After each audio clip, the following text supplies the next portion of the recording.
एक जानिब सू मोटो लिया जाता है, अगले दिन आप यहाँ पर आ जाते हैं, तो ये टाइमिंग आपको नहीं लगता कि पहले आपको चाहिए था कि रेफरेंस दायर करते या बाद में करते? ये सुबह उठते हैं, रात सोते हैं, सिर्फ झूठ पे पलते हैं, झूठ पे चलते हैं, झूठ पे फेयर पॉलिटिक्स करें। नून लीग वाले या पीडीएम की जमातों वाले झूठ नहीं बोलते? आए अदालतों में आके सामना कर लेते हैं। तनकीद की जाती है, आपको कहा जाता है कि आप लाइन पकड़ लेते हैं, क्या जवाब देना चाहेंगे? क्या वाकई आपने लाइन पकड़ी हुई है? अस्सलाम वालेकुम जी, जेके पॉइंट से जहांगीर खान आपकी खिदमत में हाजिर है। इस वक्त मौजूद हैं सुप्रीम कोर्ट ऑफ पाकिस्तान, जहां पर मेरे साथ मौजूद हैं सीनियर वकील हैं और सहाफ़ी भी हैं। इनसे बात करते हैं क्योंकि आज इनकी जानिब से जस्टिस मज़ाहिर अली नकवी साहब के ख़िलाफ़ एक रेफरेंस दायर किया गया है। इस रेफरेंस के दायर करने का मकसद क्या है और इन पर जो टैग लगाया जाता है, इन पर इल्ज़ाम लगाया जाता है कि प्रो PMLN है, PTI के ख़िलाफ़ बात करते हैं, ये भी इनसे पूछेंगे। अस्सलाम वालेकुम जी। वालेकुम सलाम जहांगीर साहब। जी मियां दाऊद साहब, बहुत शुक्रिया आपके कीमती वक्त के लिए। कहिएगा, क्या रेफरेंस आज आपने दायर किया?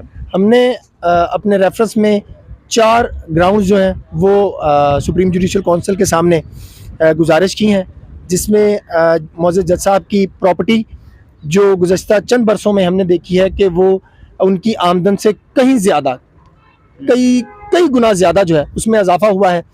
और फिर जो ऑडियो लीक्स जो आई हैं, जिसके ऊपर पूरी बार काउंसिल्स ने एजिटेट किया, वो भी एक ग्राउंड है। उसके अलावा जो उनके बच्चे हैं, 2 बेटे जो वकालत कर रहे हैं, और उनकी जो वकालत अचानक ही एक नया वकील आता है और उसको करोड़ों के केसेस मिलना शुरू हो जाते हैं और सैकड़ों की तादाद में उन केसेस की बुकिंग होना शुरू हो जाती है, वो एक ग्राउंड हमने बनाया। और ये बात हमारी बार एसोसिएशन में आम ज़ेर बहस होती है, रोज़ ज़ेर बहस होती है। और उसके अलावा जो इनके अनडिक्लेयर असासे हैं, उनको हमने अपनी इस रेफरेंस में बुनियाद बनाया है। अच्छा मियां दाऊद साहब, कता कलामी के लिए माजरत, लेकिन मसला ये है कि टाइमिंग बहुत इंपॉर्टेंट है। एक जानिब सू मोटो लिया जाता है, अगले दिन आप यहाँ पर आ जाते हैं, तो ये टाइमिंग आपको नहीं लगता कि पहले आपको चाहिए था कि रेफरेंस दायर करते या बाद में करते? नहीं, इसका आज की टाइमिंग से कोई ताल्लुक नहीं बनता। वो इस वजह से कि सो मोटो के ऊपर तो बेंच तो रात को तश्कील दिया गया, लेकिन जो मालूमात हमने इसके साथ अनेक्स की हैं, वो शौरी तौर के ऊपर हम कोई महीना पहले, 2 महीने पहले, कोई 5 साल पहले उसके ऊपर काम कर रहे थे और चीज़ें संभाल के रखी हुई थी। जजेस के खिलाफ चूंकि चीज़ें कहीं छपती नहीं है, शाया नहीं होती, तो रिपोर्टर जो अपने पास संभाल के रख लेते हैं, गुजारिश सुन लें। और जब वो बार एसोसिएशंस की तरफ से ये मामला सामने आया ऑडियो लीक्स के बाद, तो फिर हमने भी थोड़ा सा हौसला बना कि अब चूंकि सारी बार एसोसिएशन चल रही हैं, तो हमारे पास जो दस्तयाब मालूमात हैं उनको सुप्रीम जुडिशल काउंसिल में दाखिल कर दें, सुप्रीम जुडिशल काउंसिल उसकी इंक्वायरी करा के फैसला कर दे। आज जो सो मोटो एक्शन लिया गया, 9 रुकनी लार्जर बेंच है, उसमें 5 जजेस वो ही हैं जिनकी जानिब से डिप्टी स्पीकर कासिम सूरी की रूलिंग को मुस्तरद किया गया था।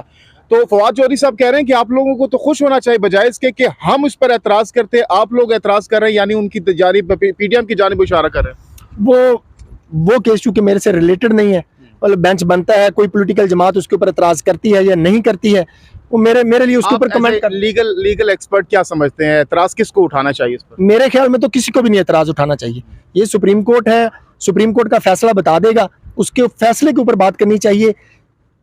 बावजूद इसके कि जज साहबान के कंडक्ट के ऊपर, जज साहबान की ऑब्जर्वेशंस के ऊपर, जज साहबान की लाइफ के ऊपर लोगों के बहुत सारे एतराज़ात हैं, बहुत ज़्यादा शिकायत हैं, लेकिन मैं फिर भी ये समझता हूँ कि जब कोर्ट प्रोसीडिंग कोई कोर्ट रिज्यूम कर ले, कॉग्निजेंस ले ले, तो उसके ऊपर जो है बगैर किसी ठोस जवाब के नहीं करना चाहिए। लेकिन अगर कोई फ्रीक ये समझता है कि उसका केस किसी जज साहब के किसी राय की वजह से या किसी फैसले की वजह से मुतासर होगा, तो फिर उसको आइन ने हक दिया है। आइन पाकिस्तान लाउड एंड क्लियर है, 90 दिन के अंदर अंदर इंतखाबात होने चाहिए। इलेक्शन कमीशन या फिर हुकूमत क्यों इस वक्त उस तरीके से सामने नहीं आ रही, दिफा क्यों कर रही है इस चीज़ का कि भाई नहीं होनी चाहिए? हुकूमत, PTI, supreme court, election commission, establishment, मैं, आप, मीडिया, जो भी आइन की खिलाफ वर्जी कर रहा है ना, वो आइन से दुश्मनी कर रहा है। इलेक्शन 90 दिन में होने हैं तो वो हर हाल में होने हैं और उसको हर हाल में करवाने चाहिए। अगर कोई बंदा इसकी खिलाफ वर्जी करता है तो वो आइन की खिलाफ वर्जी। सू मोटो नोटिस लेने की क्यों नौबत आई, ये मामला सुप्रीम कोर्ट तक क्यों पहुंचा आपके ख्याल? मेरी जाती राय में, मेरी कानूनी राय के मुताबिक, चूंकि इसमें फ्रीकैन अपनी हदूद से, अपनी आइनी हदूद से बाहर निकल के खेलते आ रहे हैं और उन्होंने इस तरह के लेम एक्सक्यूजेस क्रिएट कर दिए जिसकी वजह से सुप्रीम कोर्ट को सो मोटो नोटिस जो है वो लेना पड़ा। आइन के अंदर गवर्नर ने लिखा हुआ है कि तारीख देनी है, उसने उस बात से रिफ्यूज कर दिया तो एक कंट्रोवर्सी जनरेट होगी।